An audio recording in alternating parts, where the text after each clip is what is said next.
Indian బిస్మార్క్గా ఉక్కు మనిషిగా బిరుదు పొందిన సర్దార్ వల్లభాయ్ పటేల్ గారి జయంతి నేడు. సర్దార్ వల్లభాయ్ పటేల్ గారు గుజరాత్ రాష్ట్రంలోని నడియాడ్ జిల్లాలో అక్టోబర్ 31, 1875 సంవత్సరంలో జన్మించడం జరిగింది. స్వాతంత్ర్యం అనంతరం సర్దార్ వల్లభాయ్ పటేల్ గారు తొలి హోంశాఖ మంత్రిగా మరియు తొలి ఉప ప్రధానమంత్రిగా పనిచేశారు.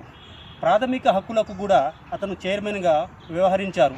సర్దార్ వల్లభాయ్ పటేల్ గారు అతని మరణాంతరం భారత ప్రభుత్వం అతని సేవను గుర్తించి 1991 సంవత్సరంలో అతనికి భారత రత్న అనే బిరుదును ప్రదానం చేసింది. 1947 సంవత్సరంలో భారతదేశానికి స్వాతంత్రం వస్తే హైదరాబాద్ రాష్ట్రానికి స్వాతంత్రం రాలేదు. అప్పుడు నైజాం ప్రభువులు హైదరాబాద్ రాష్ట్రానికి స్వతంత్రంగా పరిపాలిస్తున్నారు.